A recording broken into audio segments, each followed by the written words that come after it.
Namaskar and pranam to all of you. Again, I am coming back to my channel Asid Government Rule Guru Let's Compete. Today, I will discuss RTI Act 2005. It is part 5. It is updated version 2026 is latest one. And in this part, I will discuss a rule or section 15 to 18. And in this part, I will discuss 12 MCQs and also explanation. If you listen the video, if any type of descriptive question is coming, easily you can attempt it. And also you see my MCQs. It is totally different and latest pattern. And if you listen my video up to the end, you can get complete information. Okay, so that you should not have any doubt related to the rule 15 to 18. So my friends, please subscribe my channel, share my channel and like my channel so that you can get notification. And if you share my link, it means you if you share my channel, then definitely your friends also they will get benefit.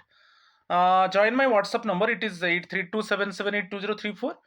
If any queries there, you can contact with me and clear your doubt. And my two Telegram channel. First Telegram channel, it is t.me/BAP82034, and second Telegram channel, it is t.me/ASIT2034. Okay, if you join my channel, then you can get notification for my upcoming videos. So now I am going to start RTA 2005, and it was amended in 2019 and is updated version 2026, part 5, section 15 to section 18 I will discuss. You see, section 15, it is constitution of state information commission. ये जो section 15 में rule position को याद रखिए. Section 15 में हमको state information commission का constitution के ऊपर हम डिस्कस करेंगे. फॉर्मेशन में देख लीजिए, every state government must set of a body called the State Information Commission through an official notification. Okay, it is subsection 1 में क्लियरली मेंशन है. तो एवरी स्टेट गवर्नमेंट में स्टेट इंफॉर्मेशन कमीशन रहेगा. ठीक है, उसका मेंबर्स के ऊपर हम देखेंगे सबसेक्शन 2. इट मीन्स ये rule position, it means section 15 subsection 2.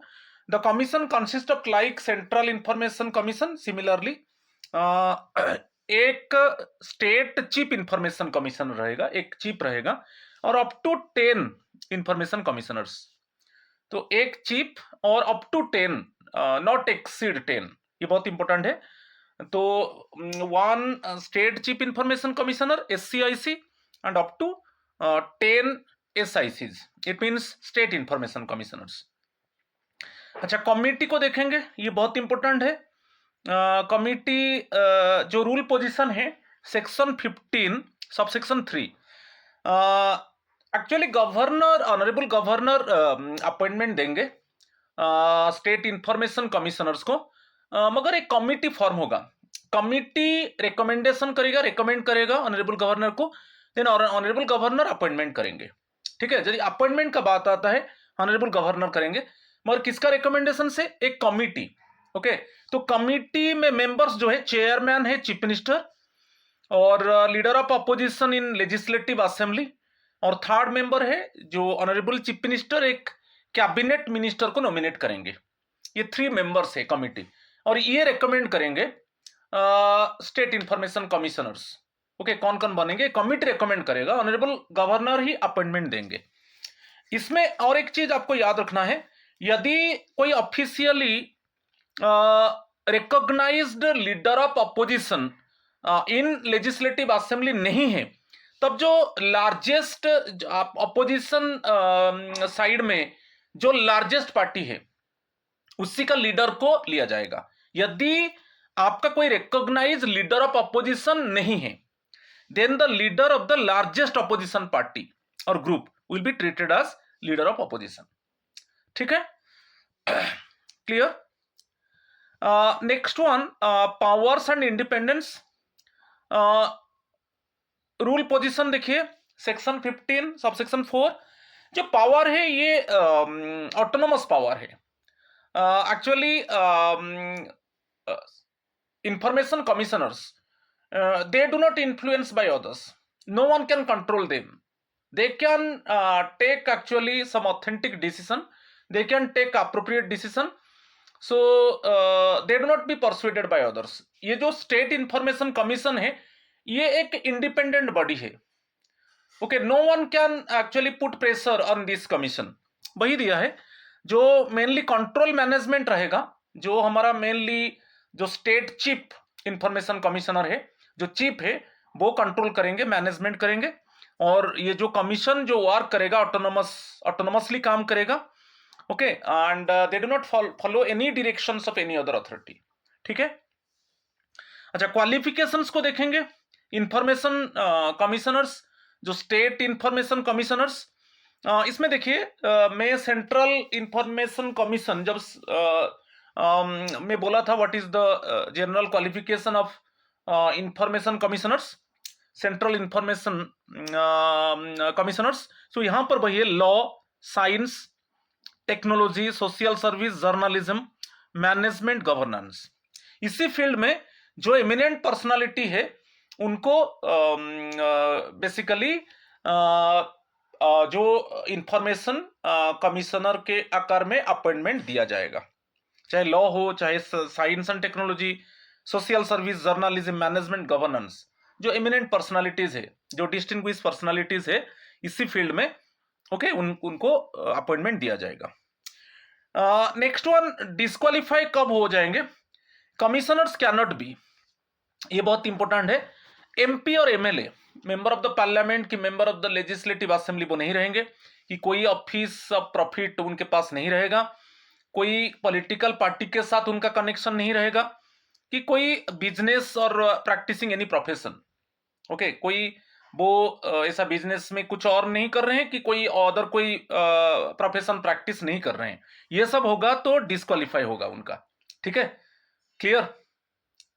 और इसका जो हेडक्वार्टर है, basically the headquarters will be located at a place decided by the state government through official notification. ठीक है. तो ये जो था रूल 15 था, constitution of state information commission, section 16 में चलेंगे. ये भी बहुत इंपॉर्टेंट पार्ट है. Term of office and service conditions, जो उनका टर्म रहेगा, जो ऑफिशियल टर्म रहेगा, और उनका क्या सर्विस कंडीशंस रहेगा. फर्स्ट वन देखिए, rule position it mean section 16 subsection 1 में, term of state chief information commissioner, SCIC holds office for a term prescribed by the, इसके ऊपर क्वेश्चन आता है, prescribed by the central government. Central government actually prescribe करेगा कि क्या term रहेगा. State chief information commissioner और जो state information commissioners, same post में रीअपॉइंटमेंट नहीं होगा, और जो मैक्सिमम एज लिमिट रहेगा 65 रहेगा. वही था जो सेंट्रल इंफॉर्मेशन कमिश्नर्स, ओके, वही स्टेट इंफॉर्मेशन कमिश्नर के लिए मैक्सिमम एज 65, सेम पोस्ट में रीअपॉइंटमेंट नहीं होगा, और उनका जो टर्म रहेगा basically prescribed by the central government. अच्छा, यहां पर देखेंगे कि section 16 subsection 2, term of state information commissioners, SIC holds office for a term prescribed by the central government और till 65 years whichever is earlier. ठीक है. और नो रीअपॉइंटमेंट आज स्टेट इंफॉर्मेशन कमिश्नर्स. सपोज एक person state information commissioner post में है, वो same post में रीअपॉइंटमेंट नहीं होगा, और उसके बाद जो SIC है उनका अपॉइंटमेंट चीफ में होगा, मगर दोनों चीफ पोस्ट में और इंफॉर्मेशन कमिश्नर पोस्ट में एग्रीगेट होकर 5 years से ज्यादा नहीं होगा. ये देखिए यहां पर दे दिया, ये दोनों में जो टेन्योर 5 years से ज्यादा नहीं होगा. SIC plus SCIC. हाँ, अपॉर्चुनिटी है, जो स्टेट इंफॉर्मेशन कमिश्नर है पॉसिबिलिटी है कि वो चीफ बन सकते हैं, मगर जो उनका जो एग्रीगेट टर्म रहेगा वो 5 years से ज्यादा नहीं रहेगा. ठीक है. ओथ के ऊपर आता है सेक्शन 16 सबसेक्शन 3, और बोथ SCIC जो चीफ है और information commissioners they take an oath okay before the honourable governor before starting their duties. Starting पे पहले उनको ओथ दिया जाएगा, ठीक है, ये बहुत इंपॉर्टेंट है। और रेजिग्नेशन रिमूवल का बात आएगा जो 16 subsection 4 both SCIC and SIC can resign any time. वो खुद एनी टाइम रिजाइन दे सकते हैं यदि वो राइटिंग लिखेंगे कि ये पोस्ट में मैं रिजाइन करना चाहता हूं, तो वो लिख सकते हैं ऑनरेबल गवर्नर को, ओके। अदरवाइज उनको जो रिमूव किया जाएगा पोस्ट से वो सेक्शन 17 में है, क्या किस कंडीशंस में उनको रिमूव किया जाएगा, okay, on which conditions actually they can be removed by the governor, तो उसको भी हम डिस्कस करेंगे। मगर voluntarily they can write to the honorable governor okay for resignation। Salaries and service conditions देखेंगे, ये भी बहुत इंपॉर्टेंट है। रूल पोजीशन सेक्शन 16 सबसेक्शन 5 जो सैलरीज है, अलाउंसेस है एंड अदर सर्विसेज एक्चुअली ये सभी conditions actually prescribed by the central government, कोई फिक्स नहीं है। जो 2019 में अमेंडमेंट हुआ इसमें क्लियरली मेंशन हुआ कि वो प्रिस्क्राइब करेगा सेंट्रल गवर्नमेंट। और यदि उनको वंस अपॉइंटेड मींस एक्चुअली जो भी उनको फैसिलिटीज मिलेगा उसमें कोई उसको सडनली एक डिसएडवांटेज डायरेक्शन में नहीं लिया जाएगा। जो भी अपॉइंटमेंट में उनको फैसिलिटीज मिलेगा उसमें कमी नहीं होगा। और जो 2019 में तो ये अमेंडमेंट आया और अमेंडमेंट में क्लियरली मेंशन हुआ कि जो सैलरीज है, अलाउंसेस है, अदर फैसिलिटीज है basically prescribe bye the central government. मगर उसके पहले 2019 में अमेंडमेंट हुआ, उसके पहले जो सब काम कर रहे हैं उनको प्रीवियस रूल के हिसाब से सैलरी सर्विस कंडीशंस जो है उनको मिलेगा, ठीक है। बिकॉज 19 में अमेंडमेंट आया, जो अमेंडमेंट के बाद जिनका अपॉइंटमेंट हुआ तो जो अमेंडमेंट के हिसाब से है वही मिलेगा। मगर अमेंडमेंट के पहले जिनका अपॉइंटमेंट हुआ उस समय जो सर्विस कंडीशन था उसी के हिसाब से उनको सैलरी और सर्विस कंडीशंस मिलेगा, ठीक है। और आप देख लीजिए 16 सबसेक्शन 6 में स्टाफ एंड सपोर्ट जो इंफॉर्मेशन स्टेट इंफॉर्मेशन कमीशन है उनको स्टाफ सपोर्ट कौन देगा, उसको state government actually must provide necessary officers and employees to help SCIC and SIC perform their duties efficiently.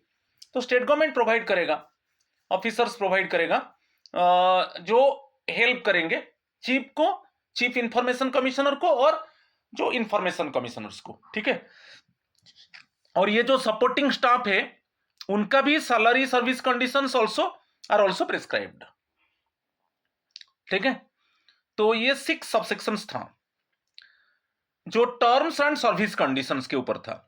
अभी 17 में मैं बोला था रिमूवल, हम ऐसे तो वॉलंटरीली वो खुद रेजिग्नेशन दे सकते हैं, voluntarily they can write letter to the honourable governor and can be resigned. मगर कुछ कंडीशंस है जिसमें इंक्वायरी होगा और otherwise without any inquiry also honourable governor can remove the state information commissioners. वही रिमूवल के ऊपर देखेंगे। फर्स्ट रूल पोजीशन याद रखिए, जो सेक्शन 17 है वो related to the removal of state chief information commissioner और स्टेट इंफॉर्मेशन कमिश्नर।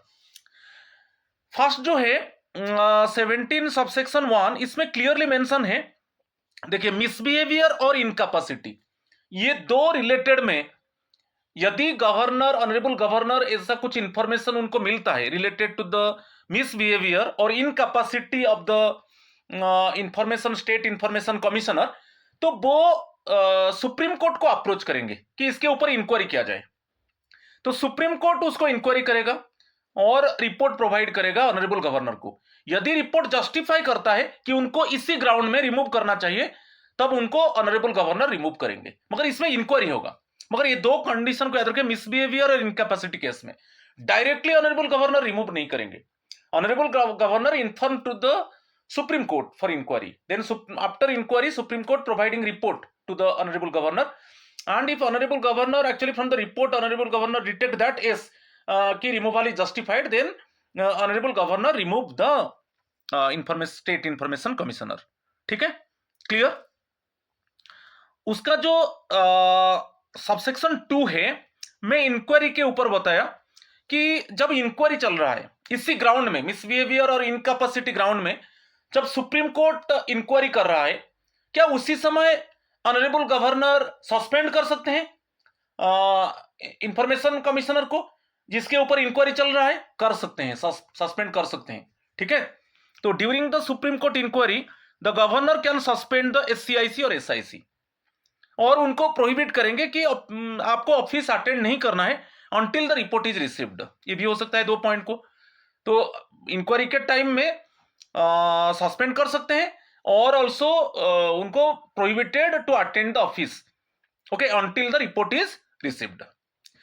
ठीक है, थर्ड में क्या है, यहां जो 17 सबसेक्शन 3 है, इसमें क्लियरली मेंशन है कोई इंक्वायरी नहीं चाहिए।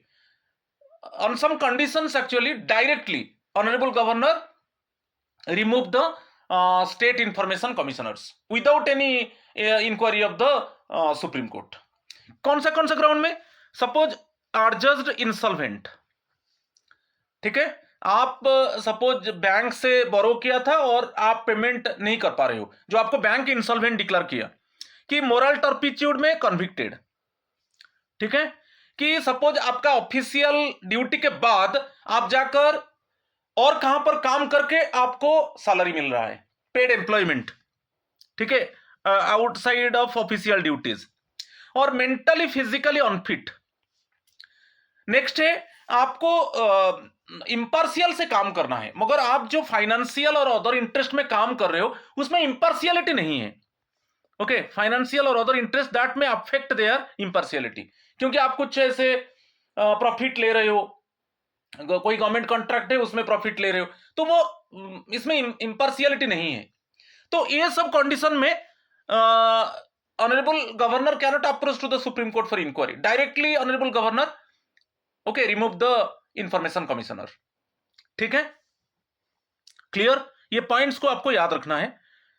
नेक्स्ट वन जो फोर्थ है, misbehaviour through conflict of interest, इसमें एक पॉइंट है आपको याद रखना है, जो गवर्नमेंट कॉन्ट्रैक्ट है, देखिए कॉन्ट्रैक्ट्स और agreements with the state government, ऐसा कुछ कॉन्ट्रैक्ट है स्टेट गवर्नमेंट के साथ, कोई एग्रीमेंट है और उसमें इंफॉर्मेशन कमिश्नर गेन प्रॉफिट ले रहा है, उसको गेन हो रहा है, ओके, कुछ फाइनेंशियल बेनिफिट वो ले रहा है, जो गवर्नमेंट कॉन्ट्रैक्ट है, जो गवर्नमेंट एग्रीमेंट है, उसी से वो गेन हो रहा है इंफॉर्मेशन कमिश्नर को, कि उससे वो प्रॉफिट ले रहा है।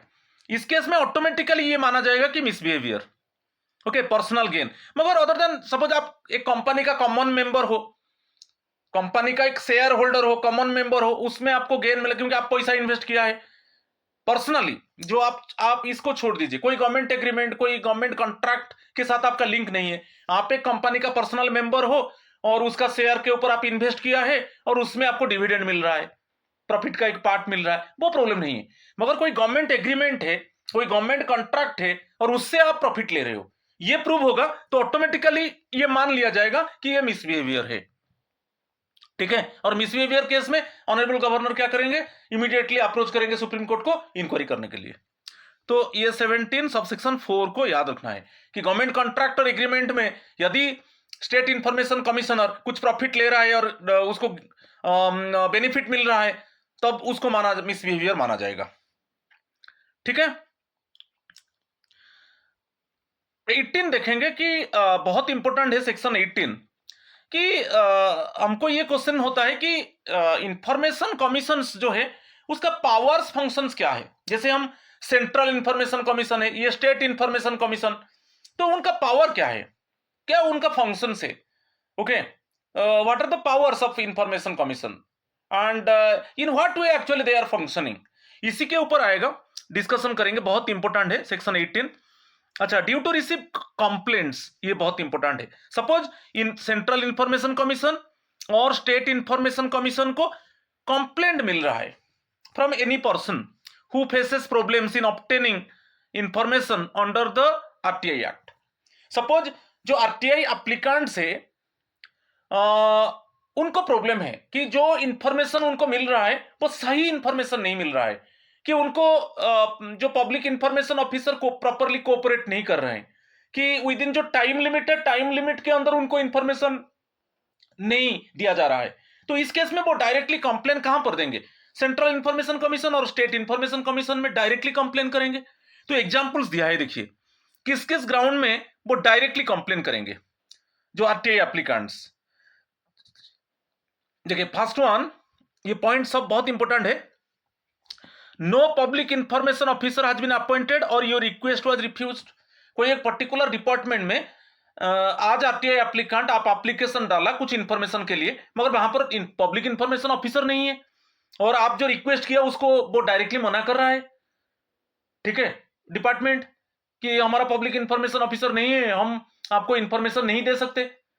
तो आप कहां जाएंगे? तो आप सेंट्रल इंफॉर्मेशन कमीशन और स्टेट इंफॉर्मेशन कमीशन को जाएंगे, वहां पर कंप्लेन देंगे। Next one, access to information was denied. आपको इंफॉर्मेशन एक्सेस करना है मगर वो मना कर रहे हैं। सपोज आपको पर्टिकुलर इंफॉर्मेशन चाहिए, आप एप्लीकेशन डाला मगर आपको इंफॉर्मेशन को एक्सेस करने के लिए डिनाई किया जा रहा है, मना किया जा रहा है। तो इस केस में आप कहां जाएंगे? सेंट्रल इंफॉर्मेशन कमीशन, डायरेक्टली आप कंप्लेन करेंगे। और स्टेट इंफॉर्मेशन कमीशन में विद इन टाइम लिमिट आपको इंफॉर्मेशन नहीं मिल रहा है, कि आपको जो फी चार्ज कर रहा है डिपार्टमेंट वो अनरीजनेबल है, रीजनेबल नहीं है, तो आप डायरेक्टली कंप्लेन करेंगे वो सेंट्रल इंफॉर्मेशन कमीशन और स्टेट इंफॉर्मेशन कमीशन में। अच्छा, जो इंफॉर्मेशन आपको दे रहा है डिपार्टमेंट वो इनकम्प्लीट है, मिसलीडिंग है, फॉल्स है। जो इंफॉर्मेशन आपको दे रहा है वो इनकम्प्लीट है, कंप्लीट नहीं है, और उसमें मिसलीडिंग और फॉल्स इंफॉर्मेशन दे रहा है। और any other issues related to requesting और ऑब्टेनिंग इंफॉर्मेशन। तो इसी रिलेटेड में यदि आपको फ्रूटफुल इंफॉर्मेशन नहीं मिल रहा है तो आप कहां जाएंगे? डायरेक्टली आप कंप्लेन करेंगे सेंट्रल इंफॉर्मेशन कमीशन में और स्टेट इंफॉर्मेशन कमीशन में, ठीक है। नेक्स्ट वन, जो सेंट्रल इंफॉर्मेशन कमीशन और स्टेट इंफॉर्मेशन कमीशन वो इंक्वायरी करेंगे, यदि उनके पास कंप्लेन मिला, ऑथेंटिक कंप्लेन, वो इंक्वायरी करेंगे। वो उनका जो ग्राउंड ऑफ इंक्वायरी है वो सिविल कोर्ट की तरह है। जो सीआईसी और एसआईसी जो फंक्शन करता है वो जैसे सिविल कोर्ट है उसी तरीके से वो फंक्शन करता है। तो रीजनेबल ग्राउंड में तो वो तो इंक्वायरी करेंगे। तो ये 18 सबसेक्शन 2 वो इंक्वायरी कर सकते हैं यदि उनको ऑथेंटिक और फेयर कंप्लेन मिलता है। रीजनेबल ग्राउंड में वो देखते हैं कि जो कंप्लेन है उसमें ग्राउंड है, वो कुछ सर्कमस्टांसेस है जो एक्चुअली आरटीआई एप्लीकेंट को सही तरीके से इंफॉर्मेशन नहीं मिला है, तो उस ग्राउंड में वो इंक्वायरी कर सकते हैं। सबसेक्शन 3 देखेंगे, पावर्स ड्यूरिंग इंक्वायरी। ये बहुत इंपॉर्टेंट, इसके ऊपर बहुत ऑब्जेक्टिव क्वेश्चन आता है, एवरी पॉइंट को आपको रिमेंबर करना है। मैं अभी बताया जो सीआईसी सेंट्रल इंफॉर्मेशन कमीशन की जो एसआईसी है स्टेट इंफॉर्मेशन कमीशन, वो जो फंक्शन करते हैं लाइक सिविल कोर्ट, इसके ऊपर क्वेश्चन आता है। अच्छा, ये क्या करेंगे? समनिंग पीपुल को समन करेंगे and forcing them to give evidence और प्रोड्यूस डॉक्यूमेंट्स। वो लोगों को समन, जो इंक्वायरी करेंगे, जो इंफॉर्मेशन उनको जो कंप्लेन मिला उसके ऊपर वो इंक्वायरी करेंगे, तब वो समन करेंगे लोगों को और फोर्स करेंगे कि आपको एविडेंस देना है और डॉक्यूमेंट्स प्रोड्यूस करना है, ठीक है। ये फर्स्ट पॉइंट के ऊपर मेजॉरिटी टाइम्स एक्चुअली एमसीक्यू आ रहा है, ठीक है। Requiring discovery and inspection of documents, accepting evidence on affidavit माध्यम से वो एविडेंस एक्सेप्ट करेंगे, ठीक है। और पब्लिक रिकॉर्ड्स, रिक्वेशनिंग पब्लिक रिकॉर्ड्स और कॉपीज फ्रॉम कोर्ट्स और ऑफिसेस, उनको चाहिए पब्लिक रिकॉर्ड्स तो वो कॉपीज कलेक्ट करेंगे ऑफिसेस से। समन्स इश्यू करेंगे, witnesses, issuing summons for witnesses और डॉक्यूमेंट्स, विटनेसेस को समन करेंगे और डॉक्यूमेंट के लिए भी लोगों को समन करेंगे, और any other powers prescribed by law. जो इंक्वायरी टाइम में ये सब कर सकते हैं। इसमें सबसे इंपॉर्टेंट है कि सपोज उनको समन करना है, कोई पर्टिकुलर पर्सन उनको मिलेगा कि ये पर्सन एक्चुअली एविडेंस दे सकता है, तो उसको समन करेंगे और फोर्स करेंगे आपको एविडेंस देना है और डॉक्यूमेंट प्रोड्यूस करना है, और वो डिस्कवरी करेंगे, requiring discovery and also inspection, properly documents को इंस्पेक्ट करेंगे और एफिडेविट के माध्यम से एविडेंस एक्सेप्ट करेंगे, और जब वो उनको पब्लिक रिकॉर्ड्स चाहिए ऑफिस से कलेक्ट करेंगे, और विटनेसेस को, जो विटनेसेस है उनको समन करेंगे, और जिन लोगों के पास कुछ डॉक्यूमेंट्स है उनको भी समन करेंगे, और any other powers prescribed by law. तो ये बहुत इंपॉर्टेंट है 18 सबसेक्शन 3। ये पावर है, सिविल कोर्ट का जो पावर है सीआईसी और एसआईसी के पास वही पावर है। अच्छा, next one, fourth one, last one, 18(4) access to records. Suppose उनको पब्लिक रिकॉर्ड चाहिए तो पब्लिक रिकॉर्ड बुला सकते हैं ऑफिस से, और वहां पर जब ऑफिस से वो पब्लिक रिकॉर्ड कलेक्ट करेंगे वो उसको विथहोल्ड नहीं कर सकता। यदि हाँ ऐसा कुछ लॉ है कि वो रिकॉर्ड नहीं दिया जा सकता, वो अलग है।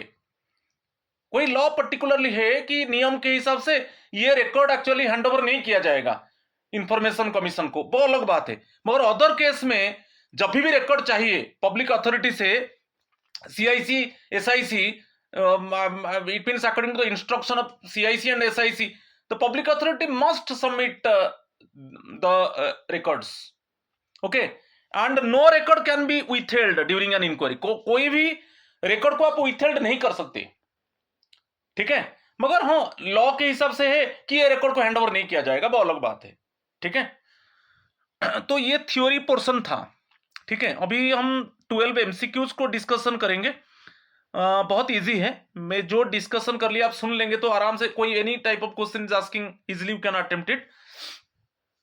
What is the maximum number of state information commissioners? What is the maximum number of state information commissioners that can be appointed to a state information commission under the act? एक chief है और up to 10 information commissioner, एक chief रहेगा और up to 10 state information commissioners. Option C is the correct answer. Question number 2, who chairs the committee that recommends the appointment of the state chief information commissioner to the governor? अच्छा, governor actually appointment देंगे, मगर मैं बोला कि एक committee form होगा, committee का recommendation से ऑनरेबल गवर्नर अपॉइंटमेंट देंगे चीफ को और जो स्टेट इंफॉर्मेशन कमिश्नर से। अच्छा, वो committee, who chairs the committee, तो स्टेट इंफॉर्मेशन कमीशन में जो कमिटी का चेयरमैन है वो चीफ मिनिस्टर है, the chief minister. Option C is the correct answer. Chief minister रहेंगे, leader of the opposition of legislative assembly, और ऑनरेबल चीफ मिनिस्टर एक कैबिनेट मिनिस्टर को नॉमिनेट करेंगे, यही है 3 मेंबर्स, और वो रिकमेंड करेंगे ऑनरेबल गवर्नर को, तब ऑनरेबल गवर्नर अपॉइंटमेंट देंगे। Option C is the correct answer, question number 2। Question number 3, ये भी बहुत इजी है। If there is no recognised leader of opposition in the legislative assembly, who takes their place on the recommendation committee? यदि कोई leader of opposition नहीं है, कोई specific leader of opposition नहीं है, तो वहां पर क्या होगा ना, जो अपोजिशन पार्टी है, जो लार्जेस्ट अपोजिशन पार्टी है, उसका लीडर को लेंगे, the leader of the single largest group in opposition. Option B is the correct answer, ठीक है। Question number 4, which of the following disqualifies a person from being appointed as a state information commissioner? मैं बताया था कि डिस्क्वालीफाइज कब होगा, जब MP और एमएलए, ओके, आप मेंबर ऑफ द पार्लियामेंट नहीं रहेंगे, कि member of the legislative assembly नहीं रहेंगे, कि आपके पास कोई ऑफिस ऑफ प्रॉफिट नहीं रहेगा, आप समझ रहे हो कि नहीं? तो ये सब पॉइंट्स में बताया था।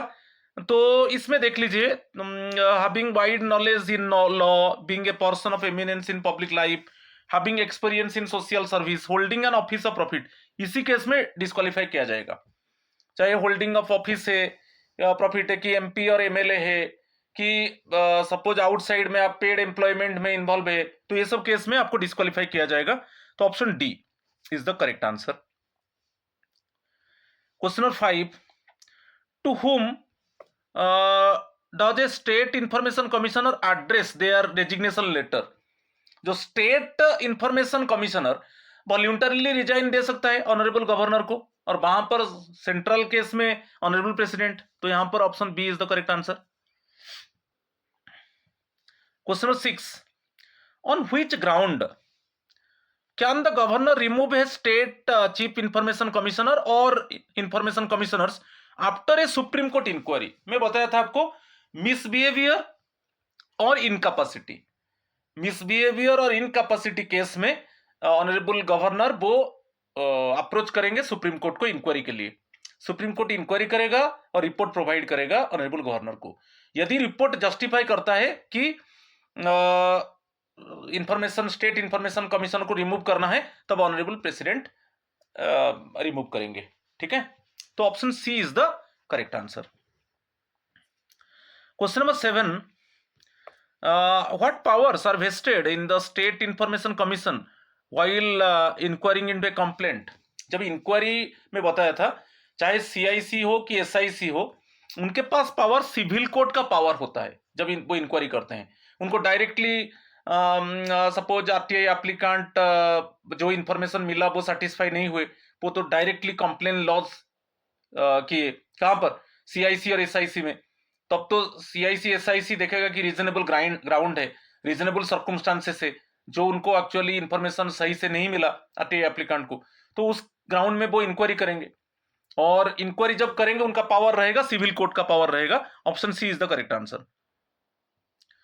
Question number 8, under section 17(3) which of these is a ground for the governor to remove a commissioner without a supreme court inquiry। में बहुत कुछ पॉइंट्स बताया था कि ऑनरेबल गवर्नर सुप्रीम कोर्ट को अप्रोच नहीं करेंगे कि इंक्वायरी करने के लिए, वो डायरेक्टली कुछ पॉइंट्स में डायरेक्टली वो रिमूव कर सकते हैं। The commissioner made a minor administrative error, ये नहीं है। जनरल पब्लिक डिससेटिस्फैक्शन नहीं है। The commissioner disagreed with the chief minister नहीं है। The commissioner is adjudged on insolvent, answer is D. जब जो इंफॉर्मेशन कमिश्नर है वो इंसॉल्वेंट है, कि बोरो किया था, वो जो टाइमली पेमेंट करना था पेमेंट नहीं किया और उनको बैंक ने इंसॉल्वेंट डिक्लेयर किया, और यदि प्रूव होता है directly honourable governor state information commissioner को रिमूव करेंगे। ठीक है, without inquiry of supreme court. तो option D is the correct answer. Question number 9, what is the legal status of an act where a commissioner participates in a government contract profit other than as a common member of an incorporated company। मैं बताया था कि यदि कोई information commissioner suppose कोई government contract है, agreement है, और उससे वो बेनिफिट ले रहा है गवर्नमेंट कॉन्ट्रैक्ट और एग्रीमेंट से, तो उसको मिसबिहेवियर माना जाएगा। It deemed to be guilty of misbehaviour. Option C is the correct answer. अच्छा, यहां पर एक बात आता है, यदि इंफॉर्मेशन कमिश्नर एक कंपनी का मेंबर है और कंपनी का शेयर के ऊपर इन्वेस्ट किया है, कोई ऐसा गवर्नमेंट एग्रीमेंट गवर्नमेंट कॉन्ट्रैक्ट के साथ लिंक नहीं है, एक कंपनी में वो शेयर के ऊपर इन्वेस्ट किया है और उसको डिविडेंड मिल रहा है, तो वो प्रॉब्लम नहीं है। मगर कोई गवर्नमेंट कॉन्ट्रैक्ट है, एग्रीमेंट है, और उससे कमिश्नर बेनिफिट ले रहा है, और ये इसको भी मिसबिहेवियर माना जाएगा, और वहां पर automatically honourable governor supreme court को अप्रोच करेंगे कि इसके ऊपर एक्चुअली इंक्वायरी किया जाए। ठीक है, तो option C is the correct answer. Question number 10, can the state information commission examine a record held by a public authority that is otherwise protected by another law during an inquiry. हाँ, ये कर सकता है, क्योंकि जब state information commission कोई record चाहिए, जो रिकॉर्ड पब्लिक अथॉरिटी के पास है, वो रिकॉर्ड एग्जामाइन कर सकता है। हाँ, अलग बात है यदि वहां पर एक्चुअली लॉ प्रोटेक्शन के हिसाब से वो रिकॉर्ड किसी को भी हैंड ओवर नहीं किया जाएगा, तो वो अलग बात है। यदि लॉ प्रोटेक्ट किया है कि कोई ये सब चीज को इंफॉर्मेशन कमीशन को नहीं दिया जाएगा, वो अलग बात है। मगर अदरवाइज कभी भी इंफॉर्मेशन कमीशन कोई भी रिकॉर्ड चाहिए पब्लिक अथॉरिटी से, वो मांग सकता है और एग्जामाइन कर सकता है। Option B is the correct answer. ठीक है, question number 11, which specific power allows the commission to ensure that witnesses provide truthful testimony? Power to seize private property, power to arrest individuals, power to enforce attendance and compel evidence on oath, power to issue warrants for indefinite detention। Option C. Suppose commission को actually witness actually माने जो truthful testimony के हिसाब से जो witness से वो information collect करना है, तो वो पावर है। ठीक है, इंफॉर्मेशन कमीशन के पास पावर है कि वो बोलेगा जो विटनेस को कि आपका अटेंडेंस जरूरी है, और उसको कंपेल भी करेगा, आपको अटेंडेंस एविडेंस देना ही देना है क्योंकि आपके पास है, तो वो पावर है, सिविल कोर्ट की तरह वो पावर है। यदि कमीशन डिटेक्ट करता है कि ये पर्सन के पास एक्चुअली एविडेंस है और ये पर्सन विटनेस है, तो वो पर्सन को वो एनफोर्स करेगा कि आपको अटेंडेंस देना है और एविडेंस देना है। ठीक है, तो option C is the correct answer. आज का लास्ट क्वेश्चन है question number 12। According to section 18(1), what legal recourse does a person have if a state assistant public information officer refuses to accept their application for information? Suppose आप एक RTI application डाला और वहां पर जो public information officer उसको accept नहीं कर रहा है, वो बोल रहा है नहीं मैं उसको एक्सेप्ट नहीं करूंगा, तो आपको क्या करना है, आप डायरेक्टली इंफॉर्मेशन कमीशन में कंप्लेन करेंगे। File a lawsuit in the district court नहीं है, apply directly to the governor no, submit a complaint to the state information commission, यही करेक्ट है, option C is the correct answer. तो ये 12 questions था और मैं आज डिस्कस हुआ, ये जो 5th पार्ट था और इसमें already I have discuss section 15 to section 18। Okay, already 5 इसको मिला के already 5 parts already have discussed.